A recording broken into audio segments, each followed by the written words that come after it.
Well, folks, it looks like Donald Trump is going to be the next president of the United States. That, of course, is the second biggest news this week, with the first being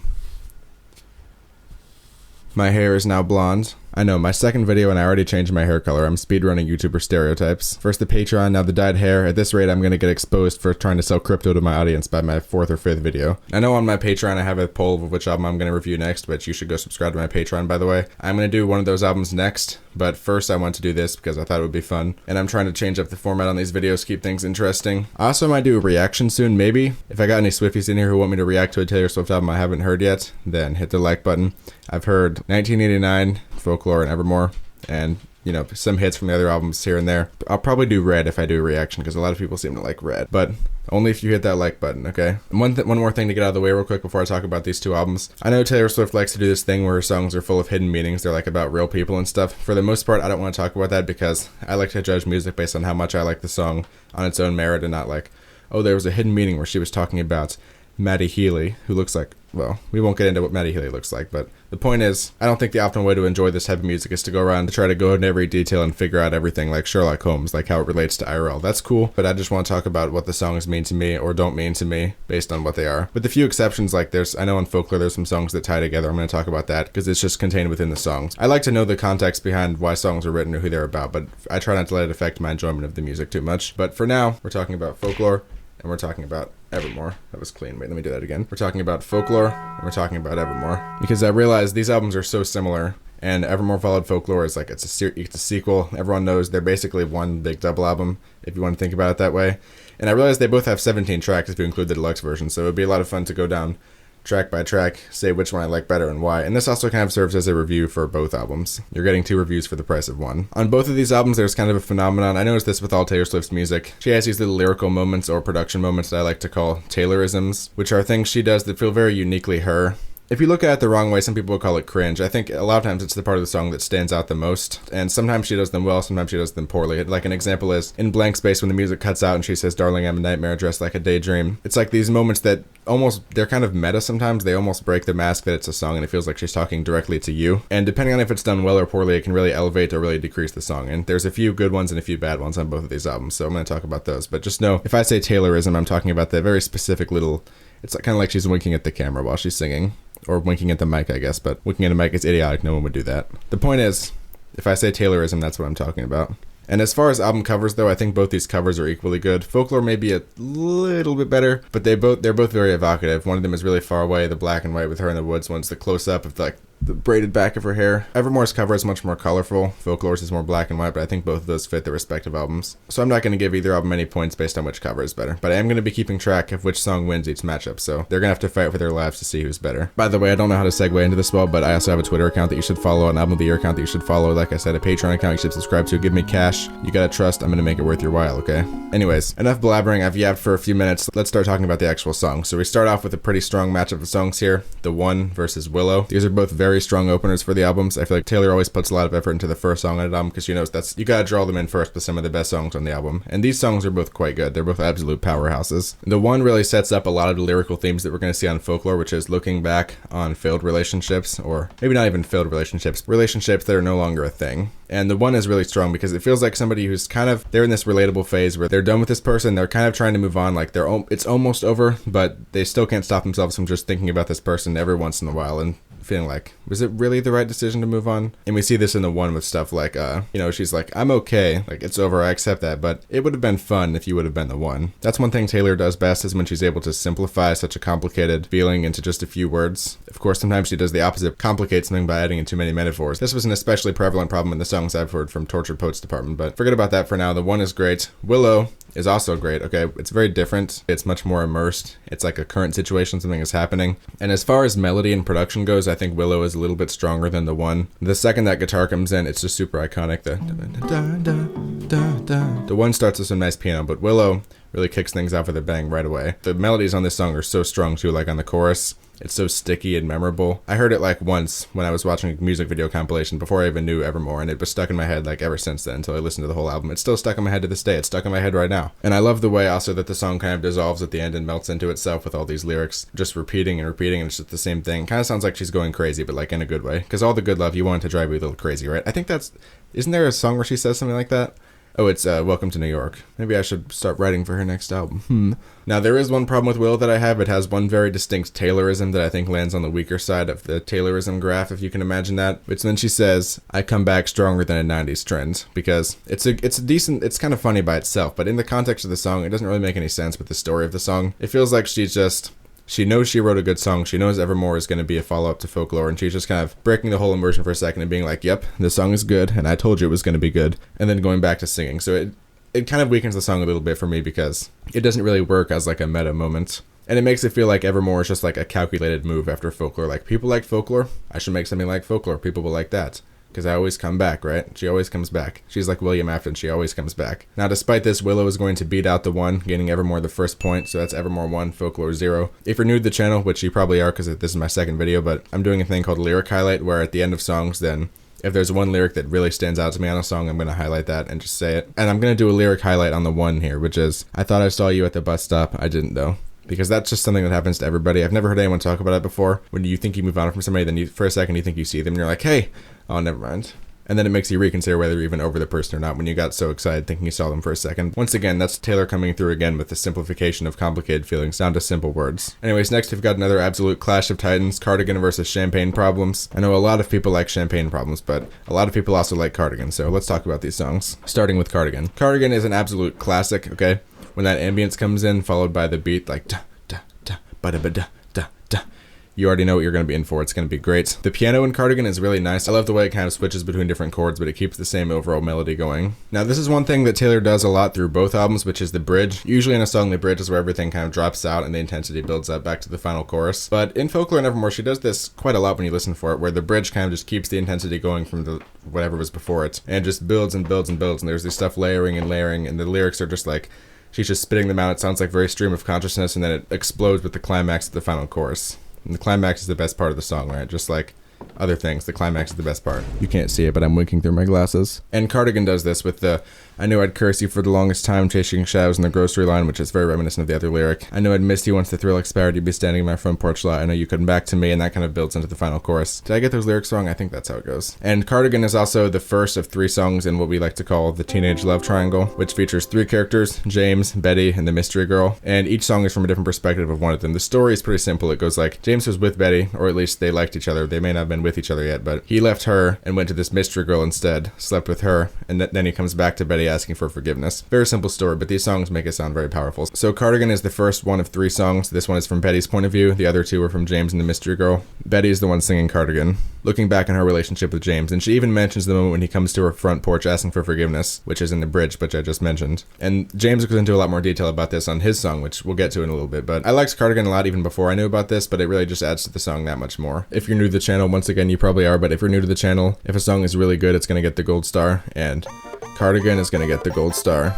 So Cardigan is fantastic. Next we get to Champagne Problems. Now I do like Champagne Problems a lot, but y'all gotta hear me out, okay? I feel like it should not have been the second track on the album. It just doesn't feel like a track 2. It feels like something you would put near the end of the album that kind of helps with that build up near the end when everything is very slow and sad. When you get started with a bang of a first song like Willow, you kind of want to keep that momentum going, which Cardigan does from the 1 in a very good job because they're both kind of more energetic songs. But Champagne Problems kind of slows everything down, which isn't a problem by itself, but I just don't think it fits with the structure of this album very well. Evermore in general sometimes doesn't feel like there was quite as much effort put into shaping everything exactly the way it should be for the journey across the whole album, like there was on Folklore. Aside from that, in a vacuum, what do I think about this song? Well, I think it is very, very good. I think the lyrics are maybe better than those of Cardigan. They're at least equal. But my problem with this song is I feel like musically, put it up against something like Cardigan, such an absolute powerhouse, it just falls a little bit flat because it's mostly piano throughout the song. There's some other stuff going on, and there's nothing wrong with just having piano, but I feel like the song really would have benefited if there was some light drums that come in to add to the intensity at the end, like we get from some of the other songs on this album. And she kind of tries to do another build-up moment near the end of Champagne Problems with these building intensity, but I feel like the payoff just isn't quite there because it doesn't really go into anything insane. And also the line, what a shame she's fucked in the head, is a little bit of a Taylorism, and I feel like it doesn't really work because Taylor Swift just, most of the time, she just cannot swear very well. And that's just a fact, I'm sorry. I just feel like it takes you out of the song a little bit when you hear that, and it detracts from the overall experience just a little bit. So for those reasons, even though I think Champagne Problems is a great song, alright, don't at me, I love Champagne Problems, don't come for me, I just think Cardigan is a little bit stronger, especially as the second track on an album. So this one's gonna go to Cardigan, making the albums now tied 1-1. Alright, our next matchup is The Last Great American Dynasty versus Gold Rush. Lush. Let's talk about Dynasty first. So this one is pretty interesting because it's sort of a little story contained in itself about this girl who's like kind of crazy. You know, she's kind of off the wall. You could even say she's a mad woman, and it's a very nice little story all in itself, and I like it. The twist ending where it's like she was talking about herself the whole time and she's the crazy girl is a little bit of a Taylorism, but I'll forgive it because it's one of the better ones that kind of ties the song together and it makes sense. Production wise, the song is great because it keeps the energy going from the last two songs. All three of the first songs in this album, they hit you hard and fast, and the punches just keep coming up until we get to Exile, which we'll discuss in a minute. But the last Great American Dynasty keeps the nice energy going with the little drums that go throughout the whole thing. One interesting thing about this song is when I first heard it, and for a long time after that, I thought the lyric about Key Lime Green was she stole his dog and he died of key lime grief. It turns out it's actually she stole his dog and died at key lime green, and maybe it's just me, alright, but I like my version better because he died of key lime grief is interesting. It's mysterious. Like, what is key lime grief? He died of key lime grief because she stole his dog. It's an interesting phrase, key lime grief. Whereas she stole his dog and died at key lime green, what does that even mean, right?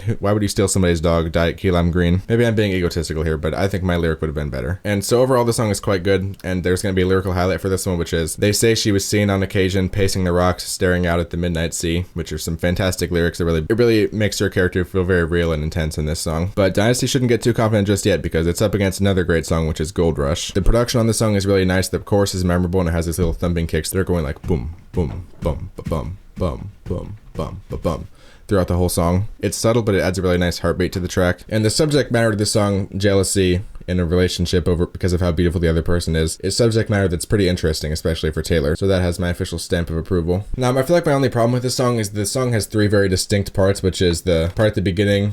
It's very majestic, very floaty, which I love that part. The chorus, I don't like. The gold rush, I don't like, etc., etc. And then the verses of the song. But I just feel like the different parts of the song don't transition into each other very well. It always feels kind of sudden when it hits, like it's kind of jarring. It takes you a second to get adjusted. However, the beginning part, which also comes in at the ending, is absolutely gorgeous. So props to her for that. It feels like shimmering, sparkly, deep underwater, also floating in space at the same time. Fantastic stuff. So despite the small problems I do have with it, Gold Rush is going to take the W over Last Great American Dynasty. That gives another point to Evermore. Alright, our next matchup is Exile versus 'Tis the Damn Season, and let me just be real with you, okay? This one is not even close. The inclusion of Bon Iver at this point on the album is inspired. His deep voice is welcome after these three songs with just Taylor singing. He sounds really good on this track, like he was meant for it, and the back and forth between him and her on this song is the stuff of legend. The chorus is so iconic, the verses are great, and don't even get me started on the build-up, where Bon Iver's lyrics start to overlap with her lyrics, and it's like they're arguing with each other as the song just builds and builds. And once again, like a lot of songs on Folklore, we're kind of looking back on a failed relationship and saying what went wrong or right. I will say, I feel like before the song picks up, it drags a little bit in the beginning. Other than that, the song is basically perfect. Also, I love the contrast between Justin saying you never gave a warning sign and Taylor saying I gave so many signs. I'd like to think that these are both inner monologues, so neither of them are aware that the other one is saying that, but it kind of just goes to show that the lack of communication they had, that he's just thinking, hey, you never even told me, and she's like, I told you so many times. I just find that some nice food for thought. Lyrical highlight from this one is going to be those eyes add insult to injury, and Exile is also going to get a gold star.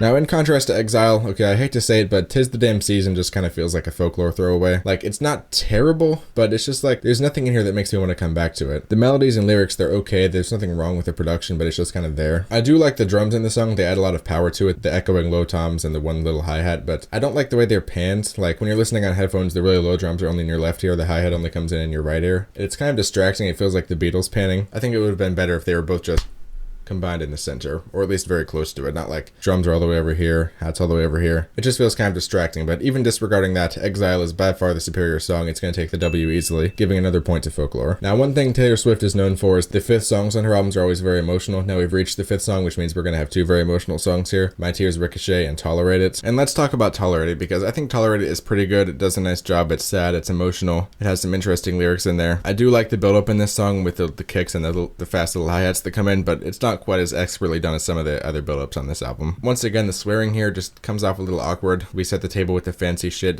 You could have just said something else. You didn't have to say fancy shit, because I feel like when you're swearing, it should be in an angry way, but she doesn't really sound angry. It's not really an angry lyric, so it just comes across kind of like, what are you doing here? Now, I do like Tolerate It, but let's talk about My Tears Ricochet for a second, okay? My Tears Ricochet is one of the best songs on Folklore. Overall, I think it just does a better job of the vibe that these songs are trying to go for. I think My Tears Ricochet executes it a lot better. But let's talk about why. First of all, the soundscape I feel like is so lush on this one. There's all these little instruments that are so small and you barely notice them, but together they just create this huge net of sound that kind of covers the whole thing in a gorgeous but also very sad way. And the drums that build up, I know I'm saying build up a lot in this review, but there's a lot of build-ups on these albums, okay? The drums that build up throughout the song and then suddenly come in when she says, I can go anywhere I want, just not home. Lyric highlight, by the way. The drums that come in during that part that get so loud and echoey, boom, boom, boom, boom, that's one of the best moments on both albums, when those drums come in as that line hits. Not to mention right afterwards we get the screaming at the sky in Soul and Lullaby, which it literally does sound like she's screaming at the sky as it echoes in the background. Barely audible, but so emotional. And overall, the song is just fantastic. I'm doing another lyric highlight for this one, which is going to be, we gather stones, never knowing what they'll mean, some to throw, some to make a diamond ring, which is a fantastic lyric. With a fantastic song, it's going to win a point for Folklore too.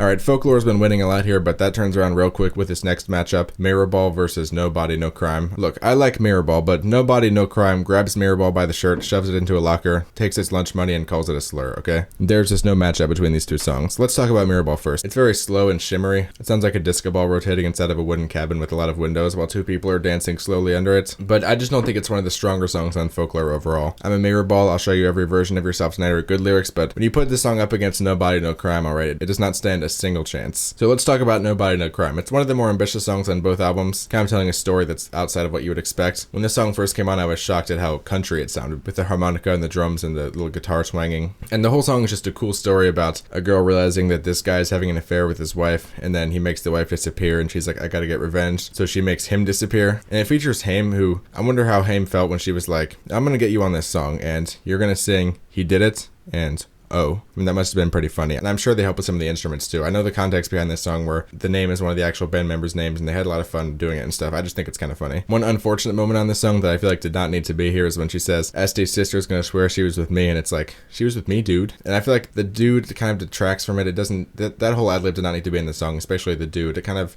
takes you out of the song for a second because you're thinking about the story, then it says that and you're like, oh yeah, this is a song from the album Evermore by Taylor Swift featuring Haim, and the song is called No Body, No Crime. It just makes me start thinking about the song itself instead of the contents of the song that you're supposed to be getting drawn into. I think it's mainly just the use of the word dude. It doesn't belong in a song like this, in my opinion. It's still a great song, though it still punches Mirrorball in the gut, and it's going to easily get another point for Evermore. Unfortunately for Evermore, the winning streak does not continue, as our next matchup is 7 versus Happiness. Happiness would have to be one hell of a song to beat 7, and it isn't. Let's talk about Happiness first. My honest opinion on this song, I just don't like it that much. It feels like kind of a bad imitation of a Folklore song. I feel like the lyrics with their whole, there'll be happiness after you, but there was happiness because of you, both of these things can be true. It feels like it's trying a little bit too hard to be poetic but true in that very special way that only great poets can achieve, and Taylor does this a lot, like what I was saying with The One, she does a really good job with this, but I feel like on this song, it just doesn't really land the way I think she wanted it to, at least for me. And the melodies on this song, I value melody a lot in a song. I feel like the melodies in the song just are not very catchy. I can't really remember much about the song, honestly, other than a few lines. And the fact that I do like the way the synths sound, the production here with these drawn out digital synths that are very monotone but also kind of uplifting. I feel like that was a nice idea, but it just kind of feels like wasted potential with these lyrics and melodies that in my opinion are just mediocre. Oh, also, this song exemplifies one other problem I have with Evermore, which is it's too damn long, alright? Not every song in this album needs to be 4 or 5 minutes long. Folklore has a lot of songs that are just 3 minutes, 3.5 minutes. They're all the better for it, okay? Happiness does not need to be a 5-minute song. It could easily be 3.5, and that would be fine. And because of so many songs on Evermore that are so long, it ends up being like an hour and 10 minutes or something. It could have been a 50 or 55-minute album. That would have been okay. Even if the lyrics and melodies were great, I don't think this song would stand a chance against 7, which is one of the best songs on both albums. Now, 7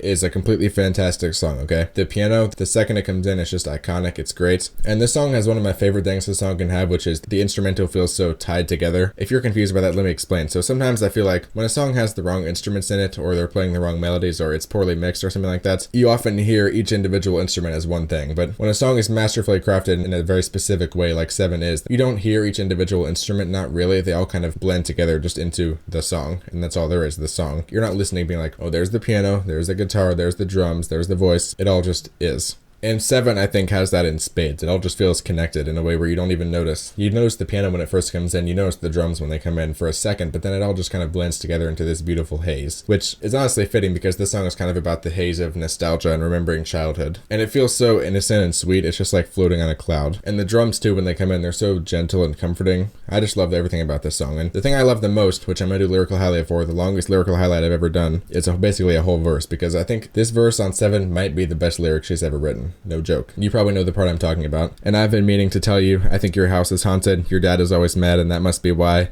and I think you should come live with me and we can be pirates, then you won't have to cry or hide in the closet, and just like a folk song, our love will be passed on. It basically exemplifies the whole song in such a fantastic way. When I first heard that part, I was shook because of how good it was. It just portrays love, which I think she's in love with somebody or has a crush on them when she's saying this, as such an innocent thing where she's just a little girl, she doesn't even know anything about anything, and she's just like, hey, you should come live with me and we can pretend to be pirates and you won't have to cry anymore about your dad. And it's so naive, but also like pure in like a really special way. And the rest of the song is good too, not to glaze this one part too much, but it's just genuinely jaw-dropping songwriting.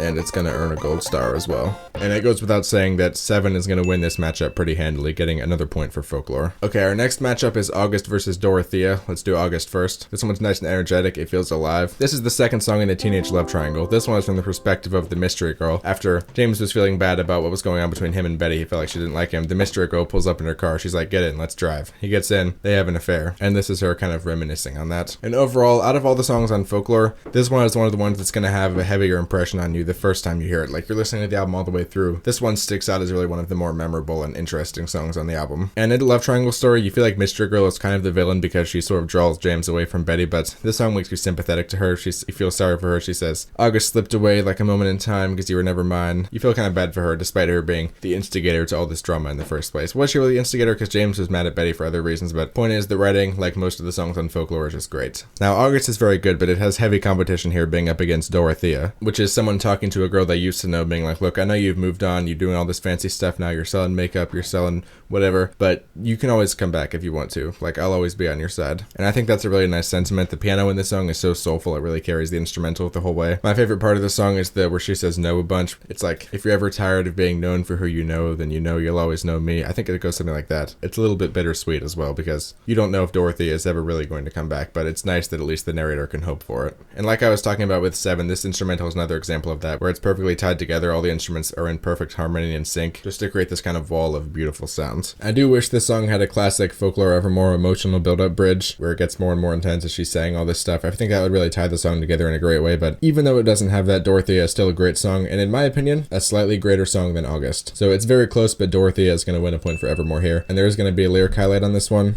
It's never too late to come back to my side. I like the way she says my side as if there's some kind of great war going on and this person has left her side, or his side, depending on if the narrator is male or female, but it's never too late to come back to my side. Like, I'll forgive you. You can come back and start fighting with me again. Okay, our next pair of songs is This Is Me Trying and Coney Island. I don't want to be lynched, but I want to say that I think both of these songs are on the weaker side of their respective albums. Let's talk about This Is Me Trying first. I don't hate it. I do like a lot of things about it. Like, I like the sort of monotone, reverby delivery over the instrumental. I like the lush soundscape and the way that in the second half of the song, the little open hi-hat comes in going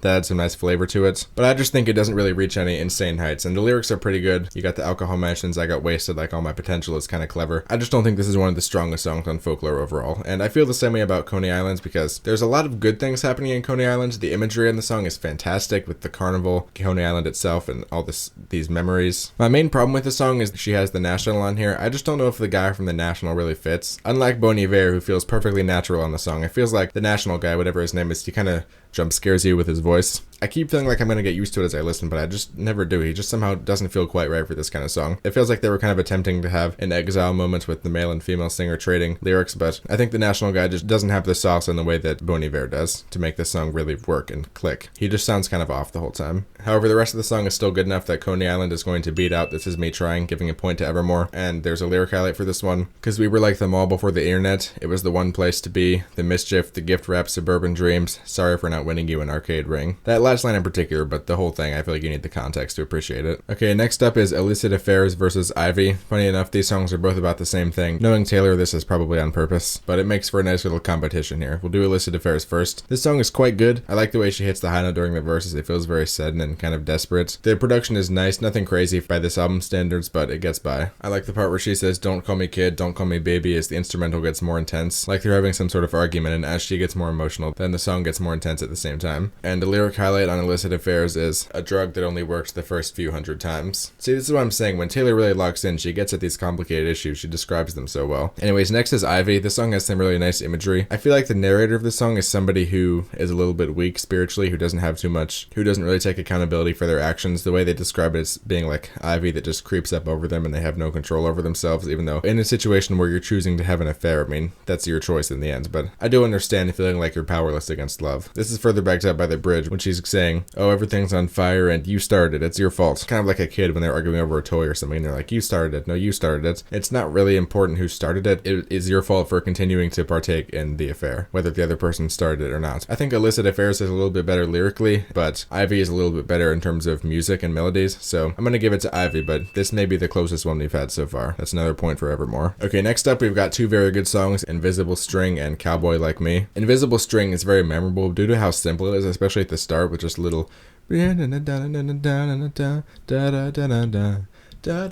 it just goes on like that, and each time she's naming a color, which she's done before in songs, but it always works well, and it adds a nice consistency throughout the song. I feel like that's something she struggles with in her recent music, where the song just kind of feels like a heap of metaphors that don't really go together. I like when she kind of sticks to one subject and really builds on it throughout the song, like she does here with the colorful imagery. And I like the melodies in the song too, they're very catchy. However, one problem I have is I feel like, especially as we get into the second verse, it kind of becomes very clearly about just stuff that happened to her, and I get the point. It's trying to build a narrative of like all the things that happened. There's an invisible string that led to this moment, which is a cool idea, but I just feel like she's describing these things that are so specific to only her because she's rich and famous. Like they heard Bad Blood playing in the cab, and then the waitress says, you look like an American singer, and these are interesting lyrics, but I feel like the best lyrics are something that anyone can hear and be like, wow, that's literally me. And it's hard for me to literally me this song because of how specific it is sometimes. Nevertheless, it wraps up in a really nice way, bringing back the colorful theme for the last chorus, which really ties the song together, and overall I think the song is quite good. However, another song that is quite good is Cowboy Like Me. I love the lyrics in this song, alright? They're really cool. It's about these two con artists who are at like a rich people's party and they're trying to manipulate people, then they meet each other and sparks fly, they fall in love, etc, etc. And I love the plotting beat and the catchy up and down melody that really makes the song memorable, just like Invisible String. And there's some backing vocals. Apparently they're from the guy from Mumford & Sons. Is his name like Mumford? Does he have sons? Are they in the band? I don't know about all that, but point is the backing vocals are nice. They add some depth to the song. I always appreciate male vocals on these type of albums where it really adds in some nice like layering to it, except for the National, but we already talked about that. And there's going to be a very, very, very good lyric highlight from this one, which is Dancing is a Dangerous Game. Even though I really like both of these songs, Cowboy Like Me is going to come out just slightly on top of Invisible String. Another point to Evermore here. Alright, now we have Mad Woman versus Long Story Short, and I'll be honest, neither of these songs are my favorite, but let's talk about Mad Woman first. This whole song is basically one long drawn out Taylorism, and it's pretty good. I really like a lot of things about it, like the piano, the way it gets higher and higher, and the melodies in the song are great, the way they kind of blend together. But I just feel like both of these songs, once again, have kind of similar subject matter, where it's talking about like drama she gets into, or it's like a little bit feminist, where it's like, no one likes a mad woman, but you made her mad. And it kind of seems to be rebelling against the no one likes a mad woman narrative. And then we also have Long Story Short, which is talking about the drama within her life. This song feels a little bit disingenuous to me. I'm never going to come back and listen to this song because this is like, what, the 10th song she's made about how she doesn't care about all the drama. It gets a little ridiculous to the point where basically every album she has a song like, oh, there's this drama happening, but I don't care about that, right? I'm cool. Like, I don't let it affect me. And then next album she's like, all right, there's this drama happening, but I don't let it affect me. And then next album she's like, all right, there's this drama happening, but I don't let it affect me. I mean, there was this song on Torture Post Department, Thank You, Amy, that was about like Kim Kardashian. It's like, dude, it's been what, like 8 years now? Look, I get that they hurt you, but like, you can chill out a little bit, okay? The real way to show you moved on is just to not mention them, right? Living well is the best revenge. Not constantly making songs about the person where you put their name in a coded message and get people to go harass them is the best revenge. I sound really salty. I do think the song is still pretty good, but it just doesn't really come anywhere close to the levels of good that I expect from these albums. And Mad Woman is going to come out on top of this one, mostly just because of the piano. I don't know if it was Jack Antonoff or Aaron Dessner who was on this one, but whoever it was, they cooked. Okay, the next matchup is Epiphany versus Marjorie. Let's talk about Marjorie first. It's about Taylor's grandmother and how she never really got a chance to know her, but she wishes she did. It starts out with what's going to be the lyric highlight for the song. Never be so kind, you forget to be clever. Never be so clever, you forget to be kind. Very clever lyric. And a critic looking at the song could easily say the lyrics are very repetitive. She's kind of saying the same thing over and over again, like literally, but I think it adds to the song the way she's just repeating and repeating. It's kind of like a mantra. It just gets more powerful with every repetition, and the way the beat is just thumping and going on. The song is really a whole experience. We get a classic Folklore / Evermore emotional build-up bridge that I keep talking about because there's so many of them. When she says, should have kept every grocery store receipt, because like when someone's gone, you wish you could remember every single detail about them because you're slowly starting to forget, and you think about all these things that you could have saved or things you could have done differently, and it's just really good. That's all I can say. When she says autumn chill and this new guitar all of a sudden comes into the mix, that's a heart-stopping moment right there. Now, Marjorie's a great song. I've been singing its praises for a while, but unfortunately, it's up against Epiphany. No matter how good Marjorie is with the thumping beat or the mantra or the grocery store receipts, it is nothing compared to Epiphany. Nothing. And I sound very passionate. I care a lot about the Epiphany, okay? Epiphany is a song that earns its 5-minute runtime. It feels like 1 minute. It goes by so fast you wouldn't even notice it because it's so good you just get drawn into it. There was a short film I saw called Portrait of God where the girl is staring at a portrait, and it's a horror short, but long story short, it sucks her in so much she stares at it for 9 hours and doesn't even notice. That's how I feel listening to Epiphany. I put it on, you get drawn in, then you come back out, it feels like no time has passed at all. The amount of imaginary movie scenes I thought of in my head to this song is probably not healthy. But what is actually so good about it? Let me put my thinking cap on and talk about it. So the whole song is just it's so drawn out, it's so slow, but it's incredibly dense with the piano and like the high organs that just do not stop. They just keep crushing and crushing more and more throughout the song. The way her voice is so high and like hitting the same note when there's so much reverb on it, it kind of echoes down throughout everything else. And the way when she ends the verse, her voice kind of dips upward and echoes off, and there's sort of a crushing effect put on it so it gets distorted a little bit as it echoes away. It's just chef's kiss. And I feel like this song tells two stories. They could be seen as the same story, but I like to think of it as two separate instances. There's a soldier dying on a beach, and there's a woman dying in a hospital bed. The imagery in the song is so evocative. It kind of links together these two separate instances, soldier on a beach, woman in a hospital bed, and makes them one with the chorus about only 20 minutes to sleep and you dream of some epiphany. It feels like the person is literally, as they're dying, their soul is like starting to float upwards as they ascend. And so the only 20 minutes to sleep part applies to both of them. So in a way, these people, even though they've gone through a whole chain of life events that have led them to this point, are now going through the exact same experience as their souls ascend upward while this song is playing. And the harmonies that come in at the end that are even higher than the original singing, I wouldn't complain if this song was 10 minutes long and it just continued to build and build and build until it reached something absolutely marvelous. But even at its 5-minute runtime, one of the best songs on both albums. Easily better than Marjorie, even though Marjorie is fantastic. This song is double, triple, uber fantastic. It gets a gold star, of course. And we're going to move on to the next matchup before I get drawn in and start talking about this song for another hour. Okay, next up is Betty versus Closure. Now, the experience of hearing Epiphany into Betty when you're listening to Folklore, those two songs right back to back, that right there is a life-changing experience, because I'll go ahead and spoil which song is going to win here. I think Epiphany is one of the best songs on both albums. Betty is the best song, maybe that Taylor has ever made. It's top 3 for sure. When the song comes in, you get the harmonica right away and you're like, oh, this is going to be something special. You can tell right from the beginning. Lyrically, this song is the final song in the Teenage Love Triangle. It's also the best song in the Teenage Love Triangle. A very fitting end to this story. This one is from James' point of view as he is apologizing to Betty and asking her to take him back after what he did with the mystery girl, and describing the circumstances that lead up to this event, which is him standing on her porch, knocking on the door, waiting for her to open it so he can apologize. Emotionally, a fantastic climax to the whole story, but before we get to that, we have to discuss what actually happened in the song first. He talks about how he saw her dancing with another guy in the gym, and he left because he didn't like the crowds, which he says, but really it's obvious he left because he didn't like to see her dancing with the other guy, whoever that other guy is. And then he's feeling very down. He's like, oh, does she really like me? And then the mystery girl pulls up in her car. She says, James, get in, let's drive. And he's like, fuck it. So he gets in. That starts the whole affair with her. He says, slept next to her, but I thought of you all summer long. I don't think Betty's gonna approve too much of his excuse there, but he says it because it's the truth. And the whole time he's describing these events, he's also going to the chorus where he's saying, if I showed up at your party, would you have me? Would you love me? Would you tell me to go fuck myself, or would you take me to the garden? And in the garden, would you trust me if I told you it was just a summer thing? Which is him and the mystery girl, that is. It was only a summer thing. He's gonna try to tell her that if she takes him to the garden, or she might tell him to go fuck himself. Which, by the way, the delivery of go fuck yourself, I said Taylor can't swear. This is one of the few instances where I think she can, because she totally pulls it off here. It just adds so much to the song. So all the backstory leads up to this one moment that James is describing. This is the present moment where he's on her doorstep and he's about to knock and he's thinking, well, she's about to open the door. Right now is the last time before I can dream about what's going to happen in this moment, which is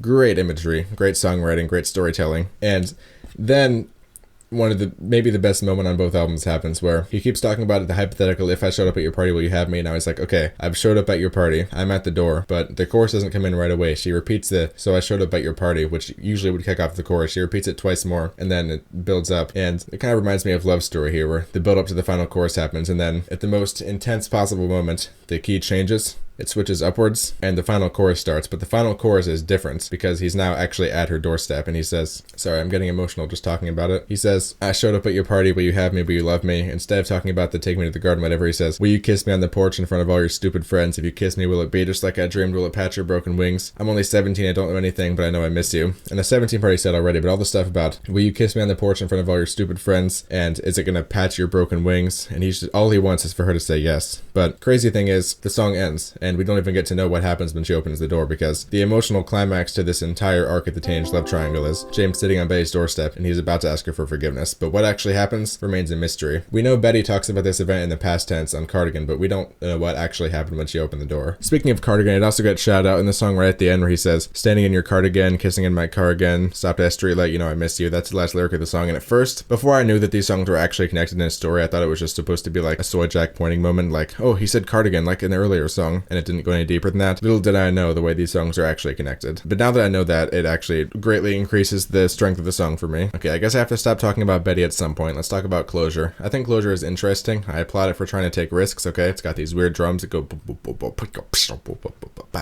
It's in 5/4 time, which is a big risk for a Taylor Swift song to take, but overall, this song is only 3 minutes long. I just feel like it doesn't really go anywhere that interesting. I like the lyrics pretty well, but I just feel like the 5/4 time signature, the weird production, it all just kind of blends together into this thing that's not terrible, but it's just not that memorable. It's kind of hard to catch on to any really good melodies or lyrics. And even if they were good melodies or lyrics, compared to Betty, I have no doubt it would not be as good as Betty. So we're going to go ahead and give Betty the win here. We're going to give Betty the gold star, the most deserved gold star there could be. I applaud Betty. Just a complete masterpiece of a song. Okay, we're gonna move on to Peace versus Evermore. Now, I might get some hate for this, but I feel like Peace did not need to exist on Folklore. Like, Peace could have just been left out, and the track run from Epiphany to Betty to Hoax would have been legendary. Instead, Peace is just kind of sitting here, it's chilling in the middle, and it has this high little synth going through the whole thing that I like, going like dun dun dun dun dun dun dun, which is cool. But I feel like there's just not that much interest going on in the song. It feels like it's all kind of just retreading things that have already been said, and the melodies aren't that memorable, the production is not that interesting. It feels like somebody gave her this beat and she just kind of like improvised over it for 3 or 4 minutes, like, okay, I'll sing about this, now that, but it doesn't really feel all that tied together by a coherent story or theme or something. And I might be missing something. If I am, please let me know, because I would very much like to like this song, but I just think it's like not all that, especially right after the complete masterpiece of Epiphany into Betty into Peace. It raises my standards quite a lot. And up against Peace, you have the last song on Evermore, which is aptly titled Evermore. Bon Iver makes a triumphant return on this one, and this is a great song about persevering through dark times and finding light and hope at the end of the tunnel. And just like on Exile, the song's kind of finale is Bon Iver laying his vocals over each other. They overlap and they merge, and she's singing on top of it, and it's just like everything is kind of tumbling down and building up at the same time. I think it's a nice end to the album, ignoring the bonus tracks for now. I feel like my only problem with the song is it doesn't really take any risks. I know a song doesn't have to take risks to be good, but what I'm saying is, if you listen to all of Folklore and then all of Evermore except this song, and somebody said, okay, I want you to guess what this song is going to sound like, what it's going to be about, your guess would probably be pretty close to what this song actually is. Like, it doesn't really surprise you. Even so, it's still a very well put together piece of music, and it's going to beat out Peace pretty easily, giving another point to Evermore. Excuse me while I scroll through Twitter for a moment. Whoa.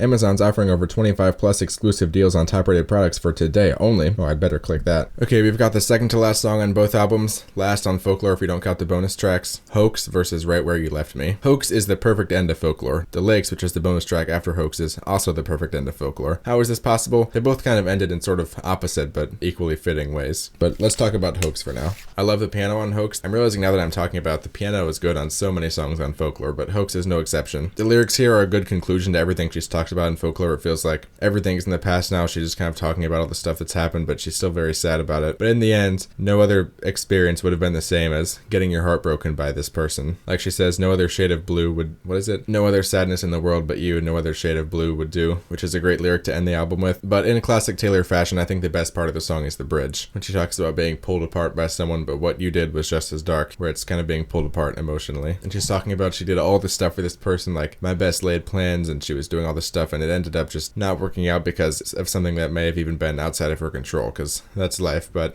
in the end, no other shade of blue would do, like she said. Incredibly powerful stuff. The lyric highlight is my only one, my kingdom come undone, which is a nice little subversion on a classic phrase. Taylor loves her subversions of classic phrases, I'll say that. Right Where You Left Me is also a song I really like. I have kind of a weird take, which is I feel like the 2 bonus tracks on Evermore should be swapped. I think this would be a good way to end Evermore. It's Time to Go can come before this one. I think thematically the song is a great end to Evermore, where it's talking about this one thing happened a long time ago where a guy broke up with you in this diner, or at least that's what I get from it, and mentally she's just still stuck on that even though it's been so long, and she's like, help, I'm still in this restaurant, which is a very interesting thing to write about. It's something very common actually, but not something I see a lot of songs about. Maybe I'm just out of the loop. I feel like the song is quite unique in the way it puts this together. And I like the way the melody sort of repeats over and over again, and I like the soulful country instrumentation. Like she's kind of going back to her roots with this country sound. I'm not a big country listener, but I can appreciate good country when I hear it, okay? And this song is good country right here. Despite how much I like the song though, let's be real, Hoax is still gonna win here. It all comes down to this last matchup, the big one, the official last song on both albums, The Lakes and It's Time to Go. Let's talk about It's Time to Go first because I have a lot to say about The Lakes. Maybe a hot take, but I think It's Time to Go just isn't a great way to end Evermore in this era in general, because it's about, you know, it's time to go, you're leaving somebody. And I know I don't like to talk about outside context, but it seems this song is also a little bit about her deal with Big Machine Records and how she's fallen out of favor with them and she doesn't like them, so she's kind of has to end the deal with them, do the Taylor's versions, all that stuff. But just saying, this whole song is about, like, you know, when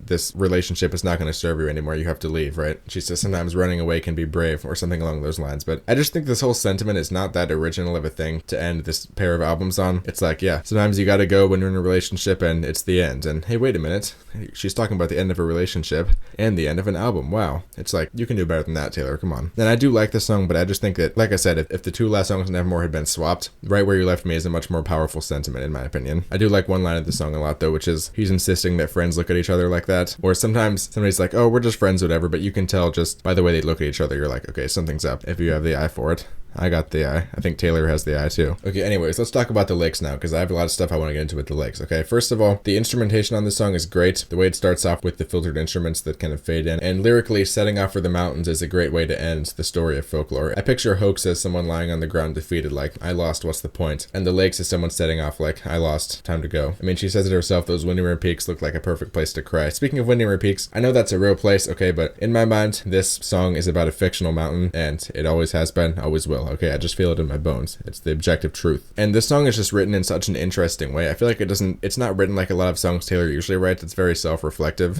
in a way that she usually isn't, but that just makes it all the more welcome. The elegies and eulogize line is clever. The I bathe in cliffside pools with my calamitous love and heart-stopping waves of hurt. No, wait, that's for another part. It's all such evocative imagery. And the I want to watch wisteria grow over my bare feet. It's like just the desire to leave everything, find something else, just something completely different, completely new. And that's kind of what Folklore was for her, because she was leaving all this modern stuff like Lover, and she was leaving the era of drama and just moving in this completely new direction. And so the song applies to someone's personal life, but it also kind of applies to the album in general. So it's a great way to end it. I do have one problem with this song, alright? And it's a hell of a problem. You better get ready, because I'm about to rant about this. There's one line in here, the loudest and most distracting Taylorism in the history of Taylorisms. If you know the song, you probably know what line I'm talking about, but I'm gonna go ahead and say it. In the emotional climax of the song, right before the final chorus, she says, a red rose grew out of ice-frozen ground, with no one around to tweet it.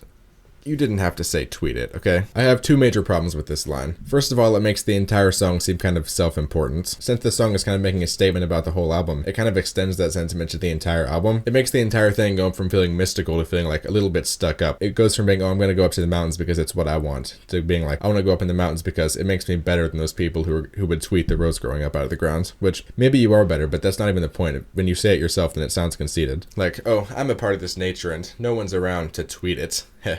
Owned. And you just can't say tweet in a song like this. It's not going to work no matter how it's phrased. There are some words you just can't say in certain songs. Also, it dated the song horribly because, well, my second problem is that it would have been so easy not to say tweet. It's not a case of like, oh, well, I couldn't find anything else that would fit the line, so I just had to use this subpar lyric. No, all you had to do was say, no one around to see it. And bam, that would have been it.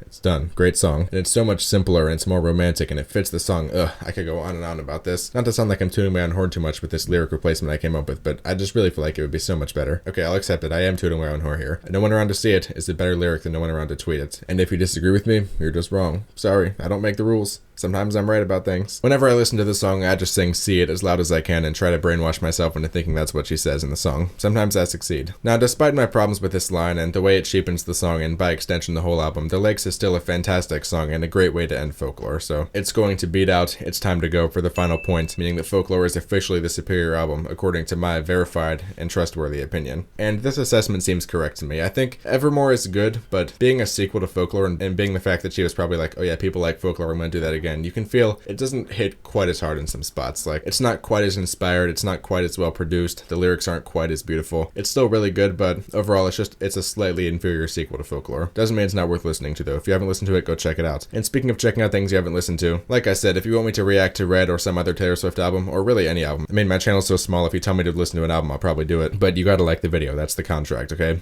Like the video, comment, I'll do what you tell me. I'm under your control at that point. But you should go subscribe to the Patreon, because I'm gonna be posting some exclusive content there eventually, and go follow my Twitter. I'm gonna be posting on Twitter, and follow my Album of the Year account, because I'm gonna put a little review on Folklore and Evermore, and I'm gonna be putting little reviews of every single album that I review here. Yeah, that's about it. Have a nice day, I guess. Don't subscribe. Goodbye.